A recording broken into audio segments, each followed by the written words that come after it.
Good evening, everybody. Welcome along to this edition of SportsView on NewMedia.tv. All the information at the bottom of your screen. Press the red button on the right-hand side to subscribe to our channel, our YouTube channel, and you'll find all the programs up there. Good evening, Joe Waters. Good evening, Pat. Evening, John. Evening, Derwynne. Good evening, Derwynne. Welcome. Hey, Pat. And Joe. and Hi, John. Good evening, John, and welcome. I think we lost him for a second. That's all right, yeah. Well, on the show tonight, hot off the presses, today is Easter Monday, the 21st of April, but across channel there was the full fixtures on the first and second divisions and on the championship as well. And both Leeds and Burnley are coming back up to the Premiership. Be a good addition. Nice to see Leeds back again. I hope they'll manage to stay in the Premiership. It's all one can hope for a team coming up. And my team will beat today Bristol City, but they're still in the playoff position anyway. So Leeds and Burnley. And we look back at the European Champions League that happened last week, and we'd have and the Premiership as well, and all the comings and goings as well. And we'd have another funny story from Harry Redknapp. Very funny. I think he's just one of the best. You know, he should have his own program on television. Anyway, we need cheering up, and also there'll be the redemption goal for Harry Maguire. The redemption goal that happened during the week. Then what did they do? Then they were back to normal against Wolves, and they lost at home to Wolves, which was to me a very, very, very poor defeat. And but then we have the misfiring Spurs playing tonight as we're on here. They're playing Nottingham Forest. If Nottingham Forest win tonight, they'll go up to third in the Premiership. Nottingham Forest. So there's an awful lot of stake tonight on that match. Spurs are further down the table, a lot further down the table than Manchester United. They are two places below Manchester United. So it's been a disastrous year for Spurs. I think everybody will agree. I mean, an awful lot of the attention is on Man United, but I think Spurs really, under Postecoglou, have regressed. You know, they are trying to do their best to go down. You know, I don't know what's happening. I mean, they were. Oh yeah, on Leeds United today, they were on a 16-year-old, another Gray, and Eddie Gray was at the match. I think he's a grandson of Eddie Gray. I didn't look it up now, but he came on as a sub in Leeds. You know, he got a huge ovation. You know, obviously because they're legend. They're Eddie Gray. Did he have a brother as well that played soccer? Frankie, yeah. Frankie, I couldn't think of him. Yeah. Both of them played for Leeds, and then Frank went to Nottingham Forest. Oh yeah. I'm just thinking there. Apparently, I couldn't think of his name. But the Gray is synonymous with he won the European Cup with Forest, didn't he, Joe? I don't think Frank was in that team. I think Frank Clark was the left back in that team, I think. Right. Oh yeah. Frank Clark that they got from Newcastle, and he was the left back. Did he go on to manage? I forget now. He went on to manage Forest afterwards. I think he was at Orient for a while. He did, yeah. Now, he was at Orient for a while. During the week, we had PSG beating Aston Villa 5-4 on aggregate.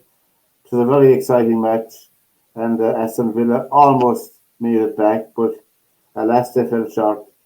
And Barcelona beat Borussia Dortmund 5-3 on aggregate, and Milan beat Bayern Munich 4-3 at aggregate, and Arsenal had a 5-1 win over Real Madrid on aggregate. There's a lot of negative press in Spain. I don't speak Spanish, so I had to put it up and Google it into English against Ancelotti.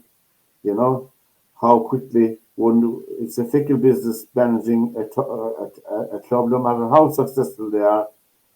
One set of results can completely undermine, because I think he's one of the top managers in the world, but there comes a time when I suppose when it's time to move on. You would think that a manager like Ancelotti would know it, you know. Certainly, the two games against Arsenal, Real Madrid, were played very, very poorly, very poor for whatever reason, you know.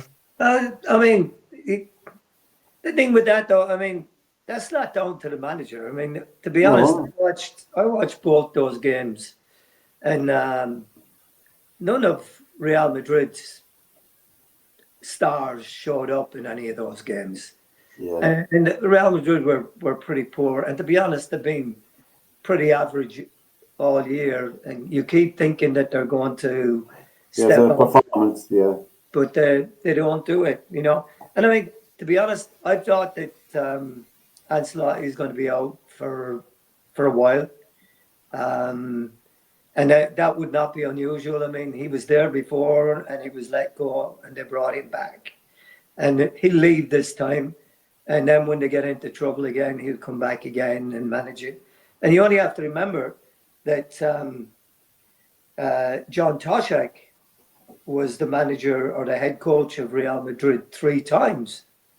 that's right, yeah, yes, So they brought him in. Somebody said one time about him, John Toshak had been fired 3 times by Real Madrid.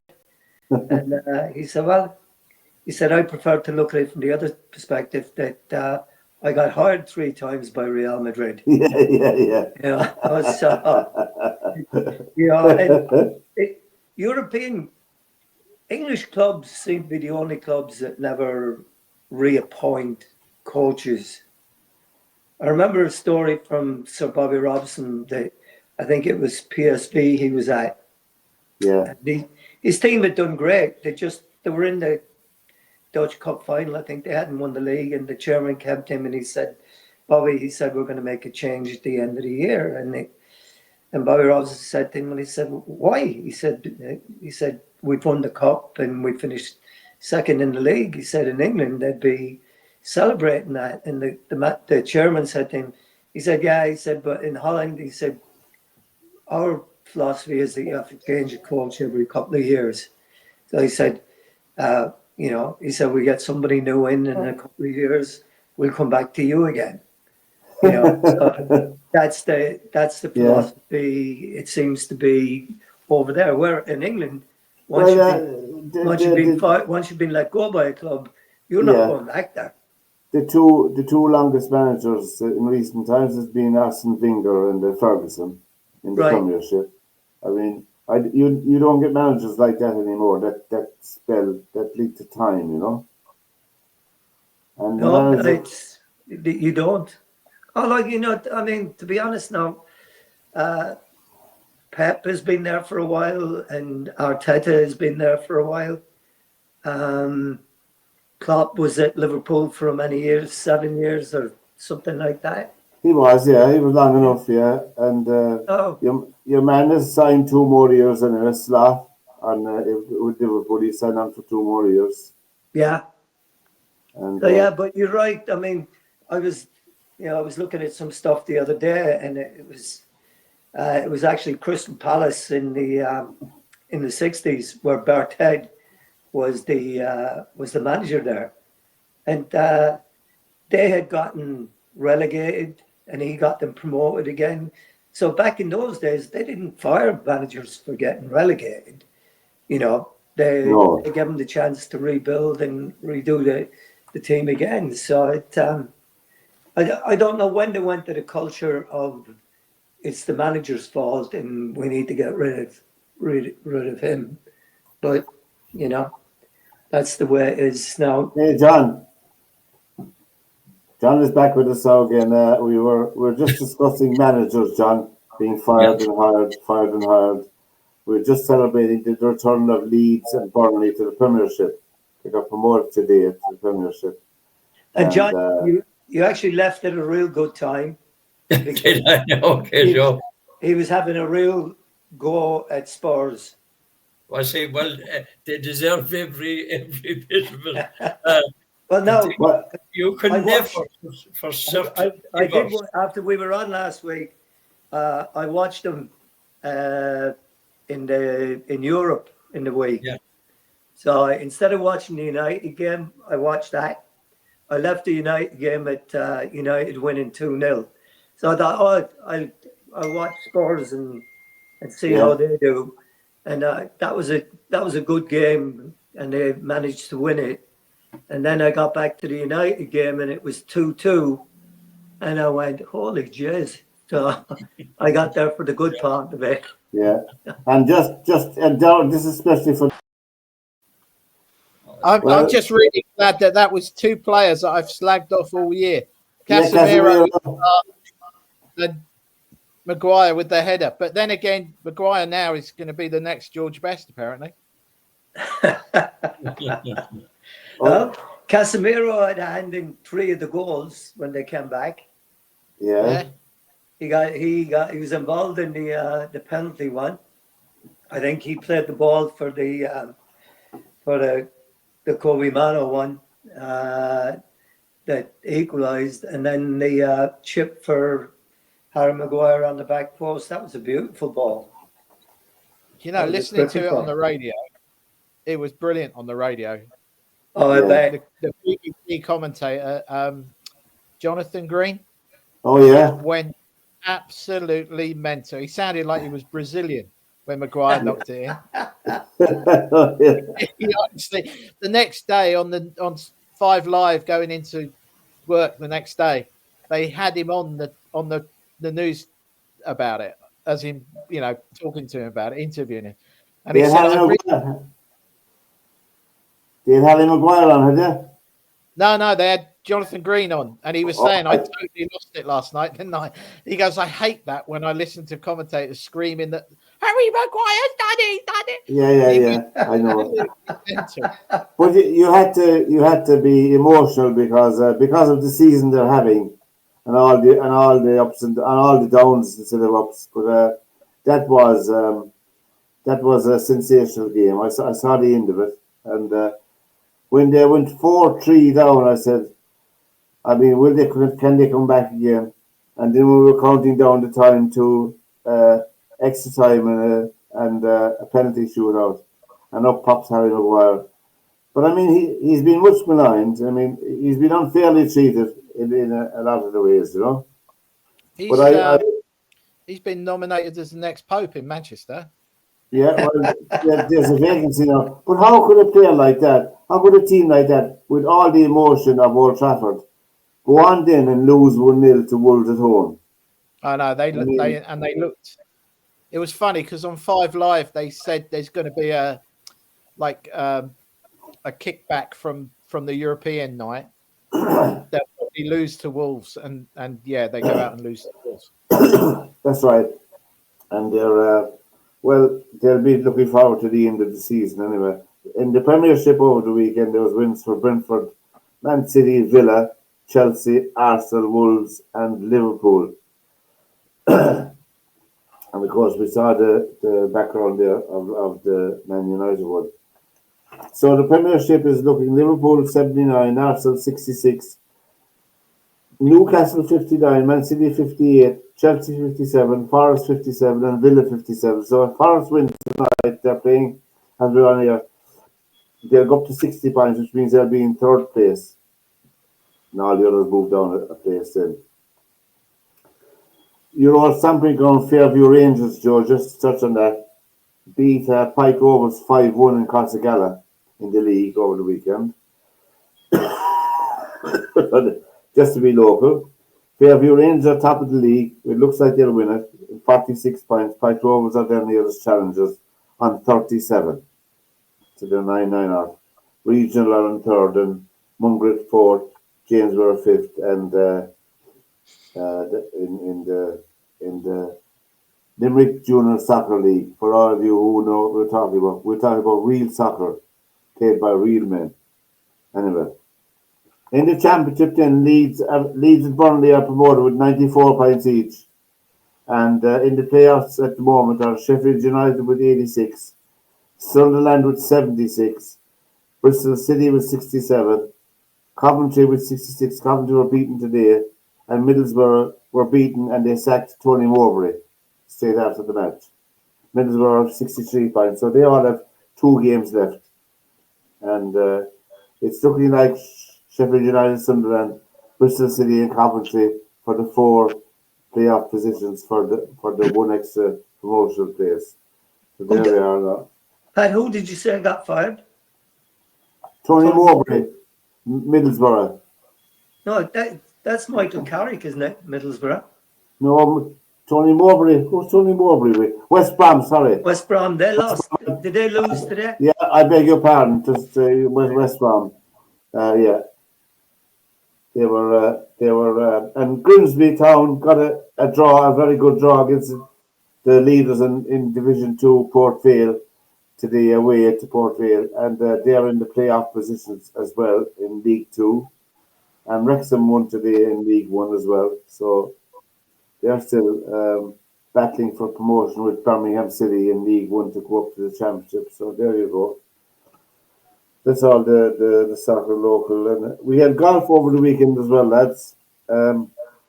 We had the RBC Heritage Classic in Carolina. And that was won with Justin Thomas in a playoff against Novak. They both finished at 17 under, and Justin Thomas won that. And he shot a 61, a 69, 2 69s, and he finished with a 68. And he won $3.6 million for his troubles. Shane Lowry was playing as well. He finished at -9. He had 68, 670, 67, and he finished with a 70 as well. A middling tournament for him. He won $226,000 for finishing in 18th place. So it's big money, lads. Big money. Lovely golf course. Huh? It's a lovely golf course, Harbour Town. Yeah, and it just confirmed that Rory McIlroy and Shane Lowry will be playing next week in the Zurich Classic that they won last year. That's for pairs, you know. So it's guaranteed a big gate with McIlroy confirmed as Lowry's partner, you know. I love watching two of them play, you know. They're just where you take what's that called? You take every second shot. Foursomes. Yeah. They're playing the Zurich Classic. They won it last year. I was looking at the clip. It's funny. The Irish are mad into the soup and the drink and the singing. There was a huge tent for all these people to join in the celebrations. Hospitality, yeah. Lowry and McIlroy on stage singing. You know, you should get the clip on YouTube, lads. It's the funniest thing I've ever. And all these beads around them, like, it was really fantastic. There's nothing like the Irish to celebrate, I think, myself, you know. That's in New Orleans. Yeah, absolutely. And the ladies were out as well in the LA Championship. And another Swedish golfer, Ingrid Lindblad, won that at -21, 68, 63, and a pair of 68s. And she, you would see your man Justin Thomas got 3.6 million. She got 562,000, just over $500,000 for winning the. And I prefer watching the women and the golf. I mean, because I think it's less. They just get on with playing the game. They don't walk around the hole about 40 times and lie down and look at it 22 times. Just get on and hit the ball and go. I mean, Justin Thomas over the weekend on 3 different holes, he marked his ball with about a foot or 18 inches to go. I mean, that shouldn't be allowed to carry on at all. That's why people are not interested in watching golf, in my opinion. One of the reasons. Imagine marking a ball and waiting in for the other two to take a shot. He walks over, he hardly looks and taps it in. I mean, this is what's killing the game. But not killing the game, but it's not making it as sometimes they have to do it though, Pat. Huh? Sometimes they have to do it because they could be standing on the other player's line. Not all the time. You know? No, not all the time, but sometimes. Ah, shit. I mean, this green, you could park a caravan and a couple of buses on it. It's so big, you know. I mean, We'll go crazy golf, Pat, when I come over next. All right. Because if you're on someone's line and they're miles away in the bunker, they can barely see the flag, you know. I just don't know. Anyway, did he go into the caravan and have a seat for a couple of minutes before he came back? I think he went away for a few pints and then he came back and tapped it in. Finished all. He never do down in the hinge anyway, or up in the morning. There'll be some slagging from the line, but I can just see it now. The Ryder Cup, Pat's in the crowd going, "Don't mark it, Pat! Give it to him! Don't let him mark it!" Yeah, don't leave him on there. Don't leave. Give it to him. If it's 20 feet away, I'll give it a push. Go away. Can you imagine Pat doing the commentary? Oh, Jesus, he's going to mark it now. Yeah, if he's going to mark it, we'll sell him. He's for sale. Oh dear me. Can just see it all rolls up a couple of short. Pat's in the background. Oh, Jesus, he's going to mark it. Yeah. 18 inches, my God. Anyway, Leona Maguire was playing in the LA Championship. She had a reasonable tournament. She a pair of 68, 72 and 70. She finished down in 37th place. All the top lady golfers are out for the tournament, you know, because it's... And she finished at minus 10 for her tournament, which is good enough, you know. She's not a long hitter, as we say, any big course she's on. She will struggle, you know, but she's very good at placing the ball. It makes up for her lack of distance, if you follow what I'm saying. I hardly know what I'm saying myself half the time, but anyway, you know what I mean. And the World Snooker Championship is on as well, and the winner is out in the first round. Karen Wilson was beaten. He won the first 6 frames. The fellow that beat him, Raifan, a Chinese player, he won the next 7 frames then. He went into the interval leading 7. No, he went into the interval then, and Karen Wilson brought it back to 1 frame behind him. But it went to 9-all eventually. It went down to the very last frame. And Wilson had a chance to win it on the last frame, but he missed a black. And the Chinese man held on to win. So he's the world champion. He was the world champion, and he's lost in the first round. So there you go. Barney O'Sullivan will be making his... Oh, there are, yeah. And Barney O'Sullivan is playing tomorrow. He's playing his nemesis tomorrow, Ali Carter. So that should be fireworks. It's either an evening or an afternoon match. I don't know what kind of shape he's in. He didn't play in the last few tournaments, so I hope his head is right. But anyway, that's going on for another week, and then the World Championship. No, is that like just a blind draw? Everybody goes in the hat, and you're just pulled out. Yes, yeah. That's not a bad way to play a tournament. No, you know? anyone who qualifies, you know, for the World Championships, there's pre-qualifying tournaments which Jimmy White didn't get through this time, or Kintarty didn't get through either, and a few more. There's 16 qualifiers, and then there's the top 16 players who are already in the hat, and they're all thrown in together, and that's it. That's it.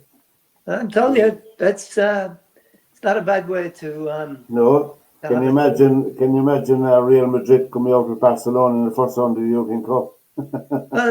And you know, I mean, there you go. You know? I mean, it's but that doesn't make you any money. So. No, it does not. No, but there's still a pool of money from all the television, all the rights to be divided. But it still keeps the big clubs at the very top. It protects them. It's a protection thing. I know, lads. Just break for a second to remember there might be penalties yet. Here's Casemiro. Maguire! Into Maguire!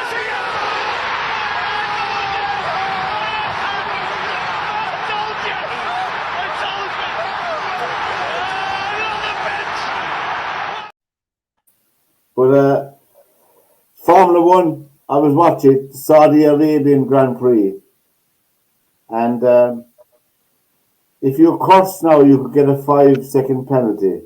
Shit or anything like that. I don't know what it is they use online when they're talking back in the radios. I mean, Verstappen's 2 wheels were slightly over the exit white line, the exiting out from the changing the tires in the garage area, and he got a 5-second penalty. To be a lesson in what I call in politically correct and wokeism, which is rife all over the media, especially in Formula One. Verstappen gave an interview afterwards, and I must say it was the most restrained interview. The man was like, you could see the white of his knuckles during the interview, and I said he's definitely going to say something that he'll be doubly sorry for. But he didn't say it, But you could see by his expression and by all. You should watch the interview after that. It's excellent. It's the best part of Formula One over the weekend. Did interview with Verstappen. It's totally gone BX. The Formula One with the way they give out penalties. And they gave another fella a 5-second penalty for passing out of the car, but he used a bit of the chicane. I said, this is doing my head in, This is absolutely appalling altogether. How could you watch? It's not a sport, Piastri won the race. Verstappen was second and Leclerc was third. And in the standings now, you have Piastri at 99 points, Norris at 89, Verstappen at 87, and Russell at 73. There's a lot of good English drivers in the top of the Formula One at the moment, And the great Spanish hope Alcaraz was playing in the Barcelona Open clay tournament because the first major of the year is coming up soon. The clay in Roland Garros in France, and he was the favourite obviously to win Alcaraz, but he was done in by Holger Rune in the final, 7-6, 6-2. Who did they interview first after the final? Alcaraz. Instead of Holger Rune, I don't know what the story is, but I have my doubts about Alcaraz because if you saw him 2 years ago, he was a skinny little kid, and now he's full of pumped up muscle layer, air-filled muscles, in my opinion, anyway. So is he hitting the weight room too much, do you think? I don't know. You get all these things in a jar now, don't you? You can buy all these things on the internet, bulk up your eyebrows or something and take too many jelly babies. Exactly, yeah. I hope they're horrible. Are they horrible?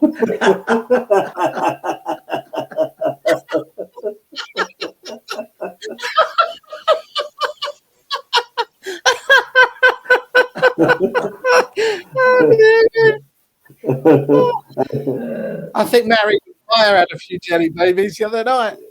Huh? He must have had a nosebleed being that far forward. Who's that, Harry? Harry Maguire, yeah. Yeah, we have a story from another Harry now. How many you got now, Harry? How many you got now? Proper grass one. How many horses? 14. 14. Wow. Yeah. I hope Sandra's not listening. She thinks I've only got one.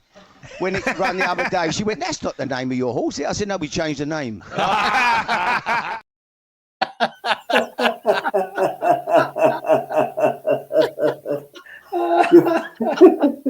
You couldn't. I mean, he should have his own show. He's brilliant, isn't he? Harry is. He's brilliant. I'd say I think the club that he loved most of all, looking at all these, was Portsmouth. I think he loved working down in Portsmouth. He was just so good, and the stories he has. Now Forest are 2-0 up on Spurs already. And are they really? They are 2-0 up on Spurs. I think that just 33 minutes gone. Anderson and Wood, 5 minutes and 16 minutes. They're playing at the moment, so that's Forest. That will be Forest up to. Well, I expected Forest to win, and they're playing in London. I think that manager is one manager that has to go. There's no doubt about it, I don't think he knows what he's doing half the time,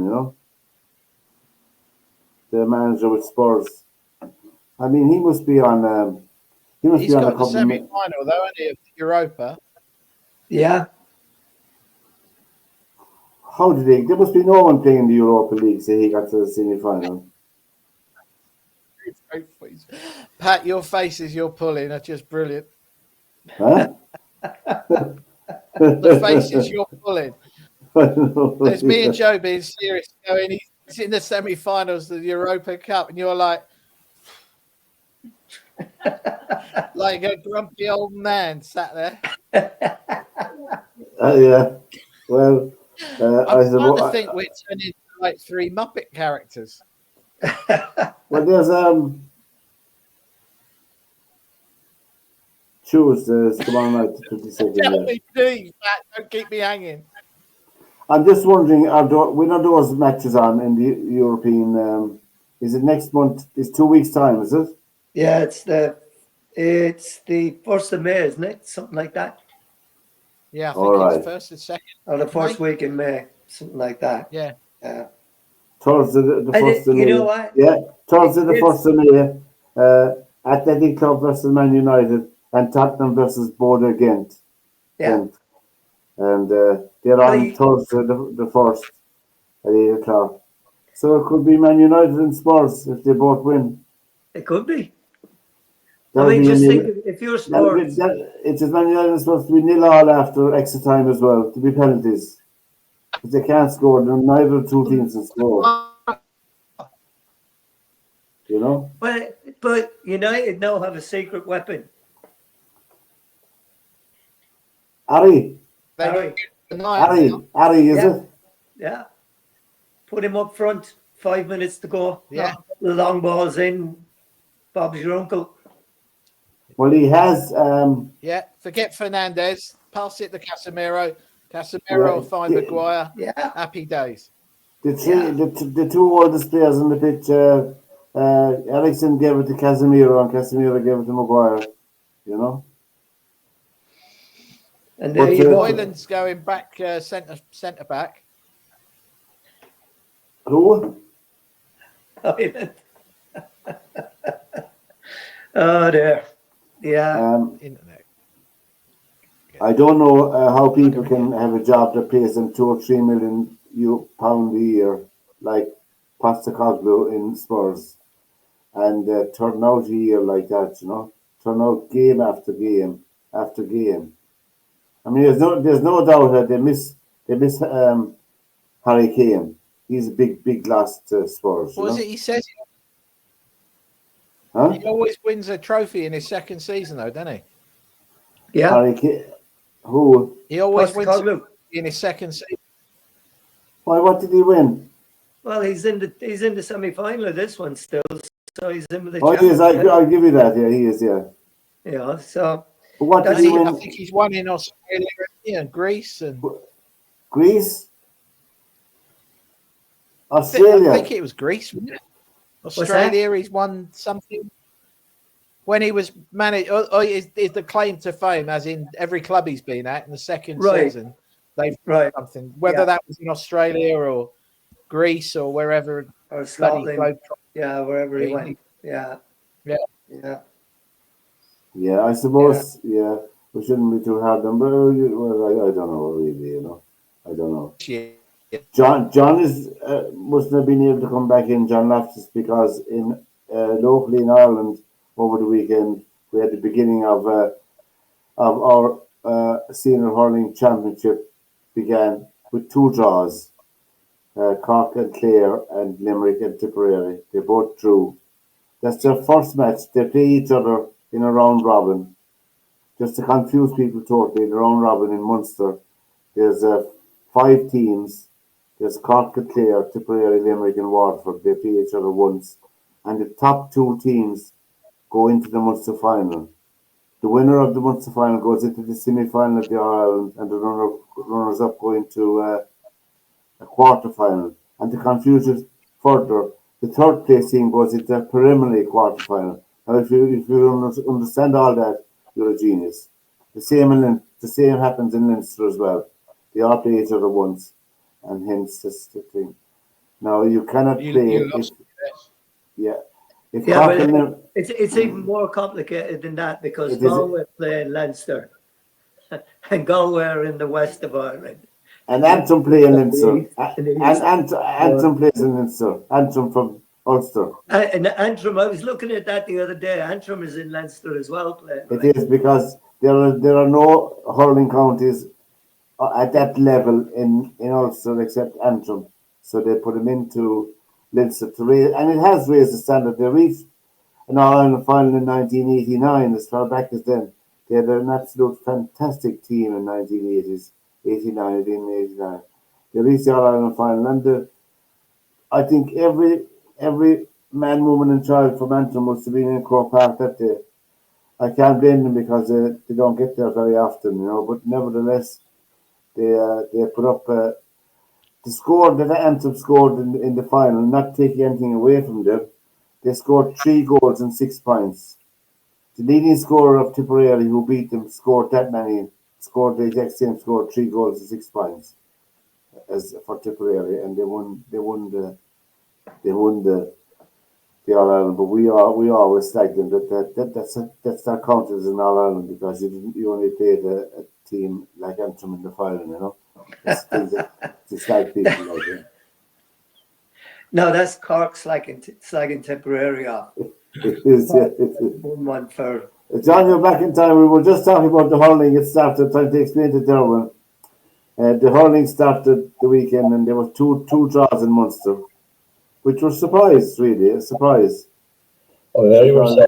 Yeah. You'd have got big odds on that now. You were massive odds because both Cork and Limerick were odds on. 4, 5, 6, 7 to 1, 11 to 1 on at one stage to win their game. So 2 draws were just couldn't be predicted. But that's what happened for different reasons in both matches. Did you see them, John? Yeah, I did. I was at the Limerick match and I watched the Cork match on the big screen in Tulla Sarsfield's clubhouse. Oh, yeah. It was packed to the rafters, and it's adjacent to the. I know where it is, yeah. And so therefore, you 3 minutes walk and you're in your seat. So it's a lovely situation. But it was unreal. And then the Limerick one should follow up. How did Limerick look to you on live now when it's on television? I was amazed by a couple of the decisions at the beginning that Kyle Hayes didn't lie out at centre back,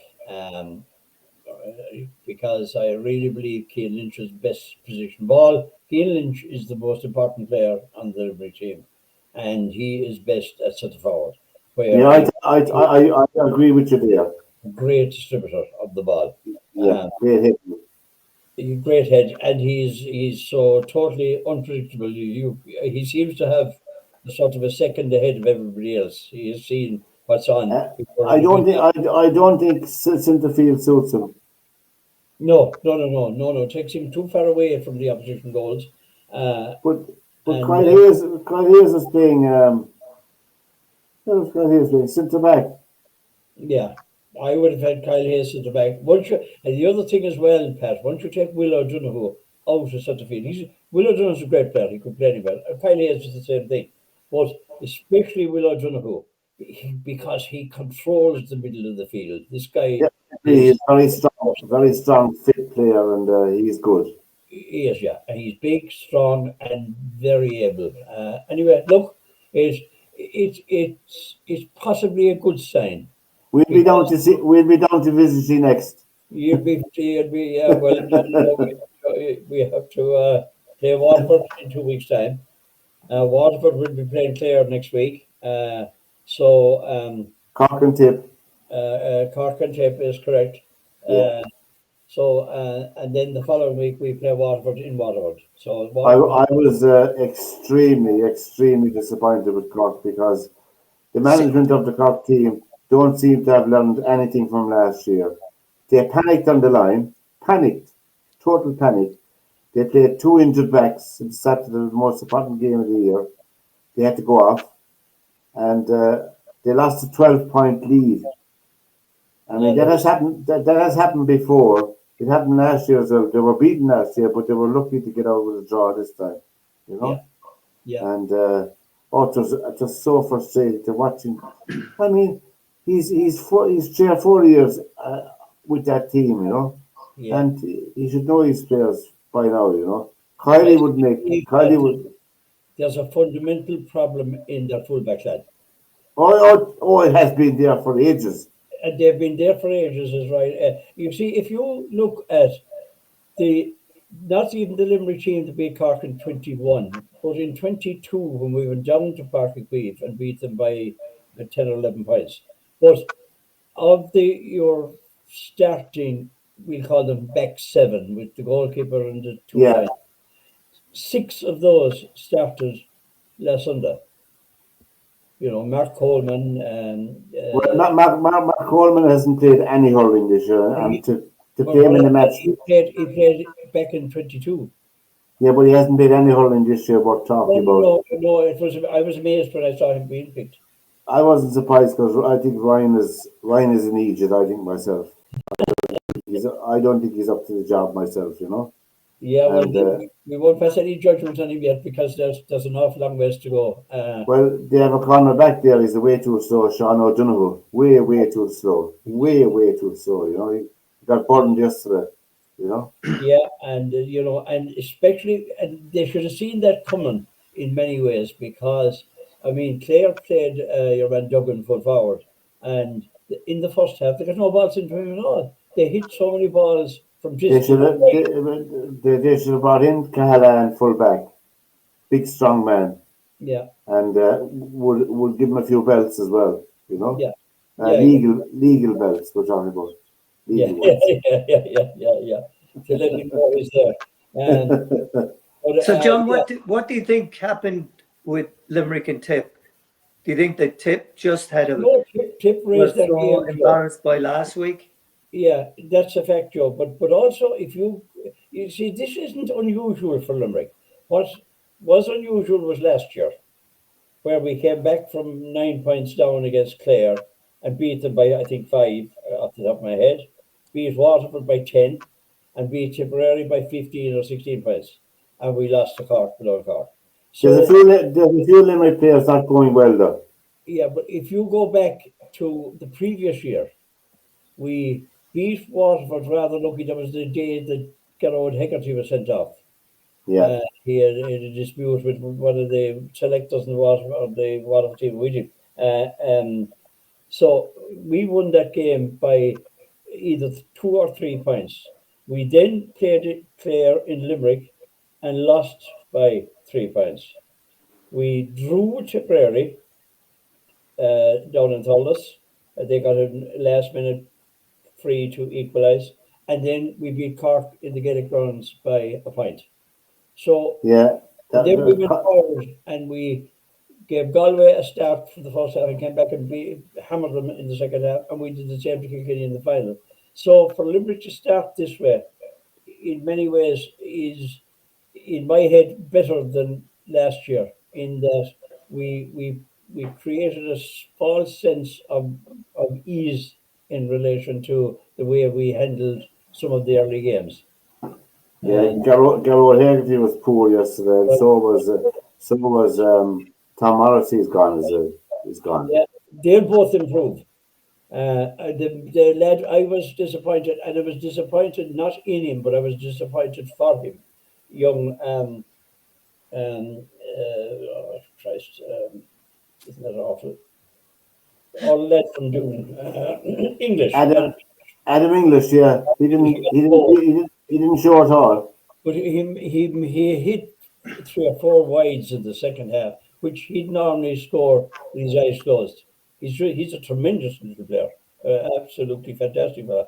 And I was sorry for him, because here's a young guy coming through.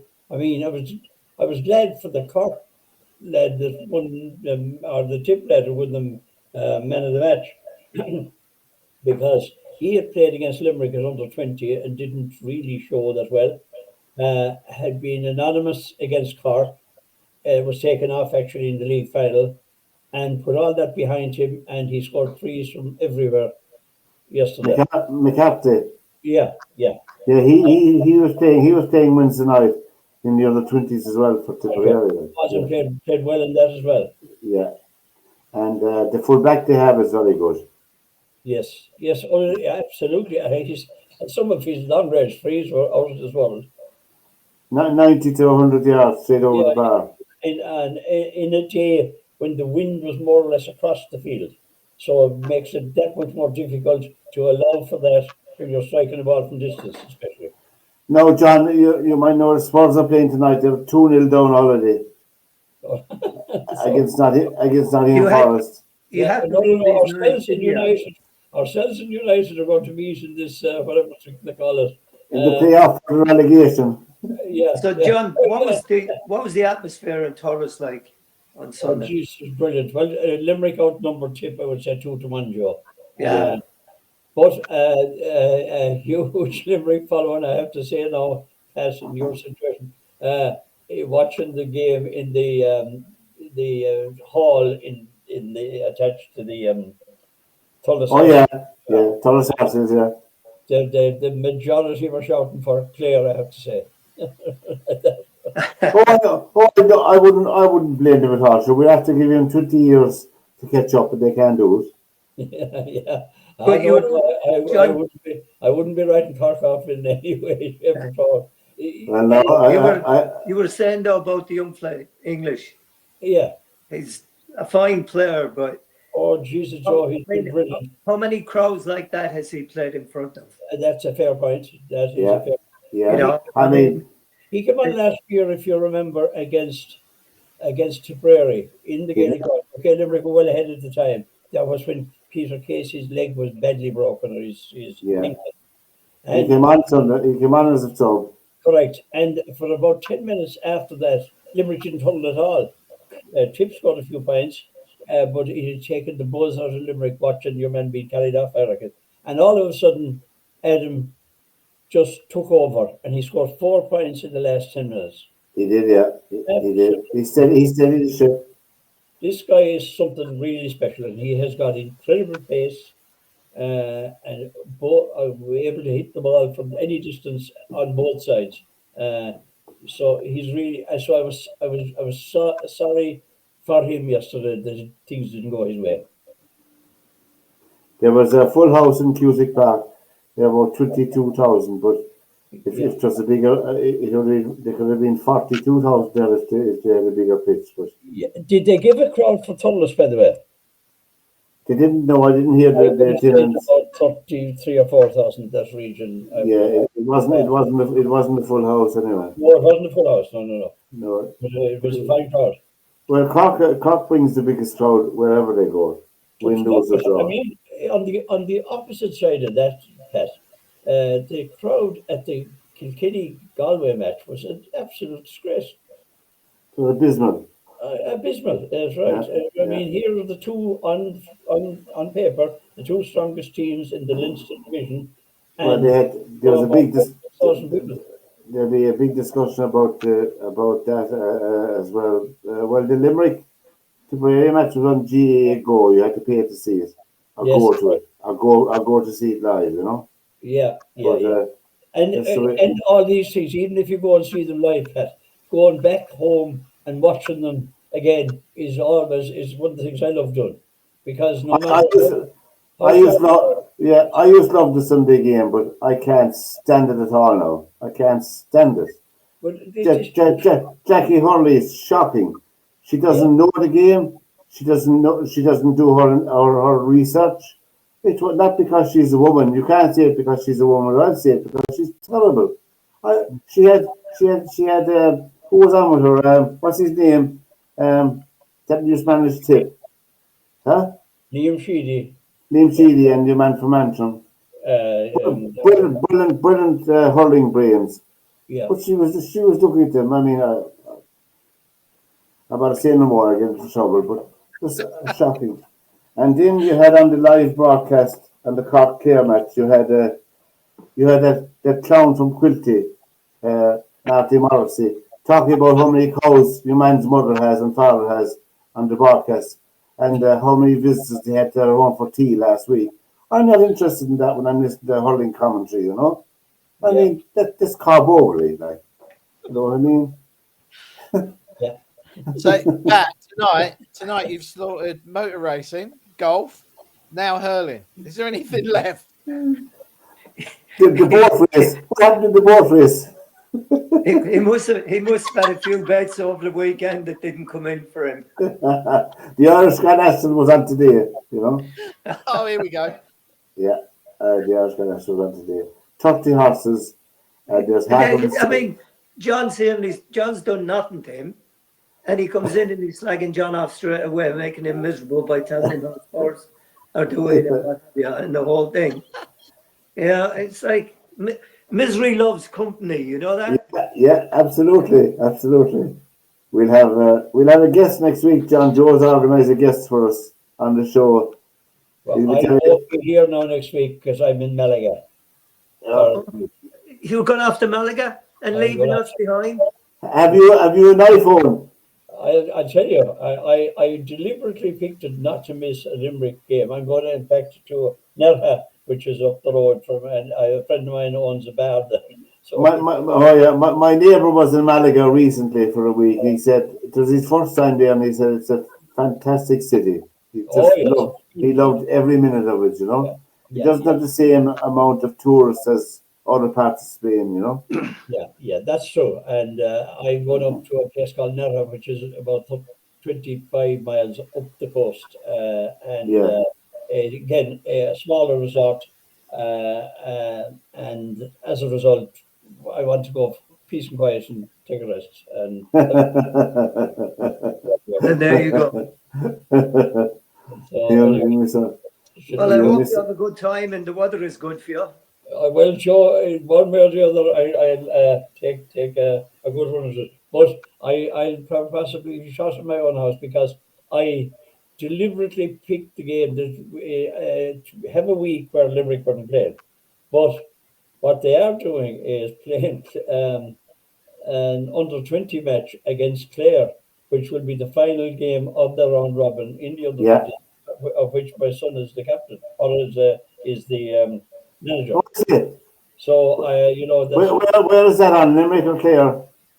Sorry, it's on in Limerick in the Gaelic Grounds. I'll go down to see that. Yeah, and actually, Wednesday night in the Gaelic Grounds, you have Limerick and Cork.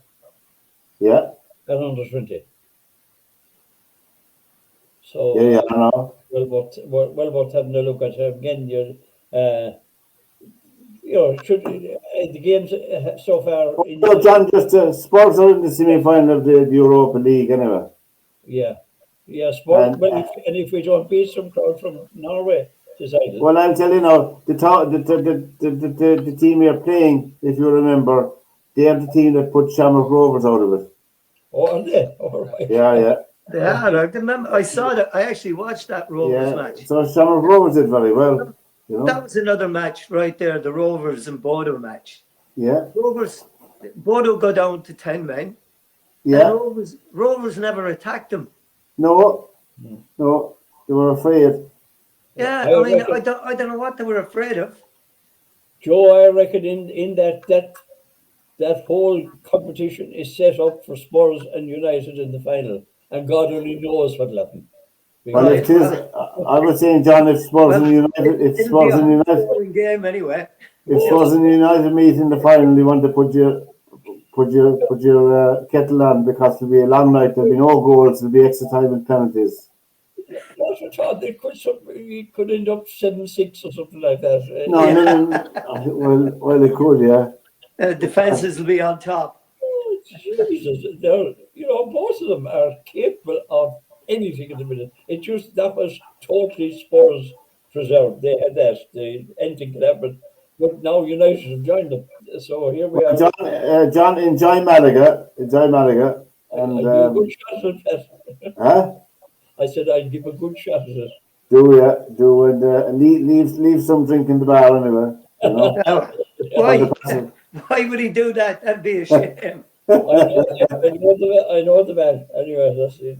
Oh, you're fine. So from Derwynne, from Joe, from John, and myself, lads, thanks again for a wonderful evening. And we'll do it all again next week with the help of God. So from this edition of SportsView, as I said, from Derwynne, Joe, and John, take care, lads, and have a good week. Thanks. Take care, lads. Yeah, boys. Thanks. And again, apologies about my camera. Thank you very much, camera.